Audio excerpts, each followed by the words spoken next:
Hello guys, সকাল সকাল ঘুম থেকে উঠে আমরা এখন এসে ট্রেনে উঠে পড়েছি। কারণ আজকে যাব আমরা দক্ষিণেশ্বর মন্দিরের উদ্দেশ্যে।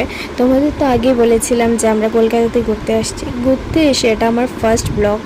প্রথম দিন আমরা কোথায় যাচ্ছি সেটাই। প্রথম দিনই আমরা বেরিয়ে পড়েছি দক্ষিণেশ্বর মন্দিরের উদ্দেশ্যে। এখানে শিয়ালদা থেকে আমরা লোকাল ট্রেন করে দক্ষিণেশ্বর স্টেশনে যাব।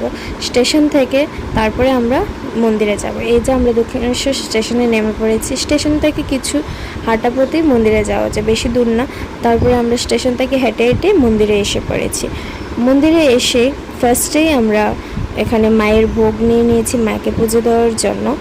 আসলে আমরা জানতাম না আগে যে মায়ের মন্দিরে ফোন এলাও করে না। মায়ের যে মেন মন্দির সেখানে ফোন এলাও করে না, যেখানে আমরা পুজো দেবো, তার জন্য তোমাদের শেয়ার করতে পারি।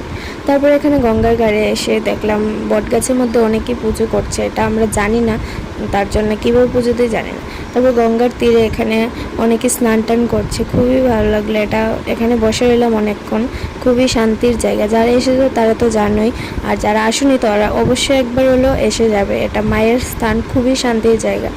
তারপরে এখানে এই যে মেন মন্দির, এটা হলো মেন মন্দিরটা। এখানে আমাদের ফোন এলাও করেনি পুজো দেওয়ার সময়। তারপরে এখানে কিছু মন্দিরের সাথে দোকানপাট বসেছে, কেনাকাটা করে খাওয়া দাওয়া করে আমরা স্টেশনে এসে পড়েছি।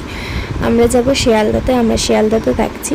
তো আজকের মতো ভিডিওটা এই পর্যন্তই। ভালো লাগলে লাইক কমেন্ট শেয়ার সাবস্ক্রাইব করে দেবো। দেখা হচ্ছে নেক্সট ব্লগে।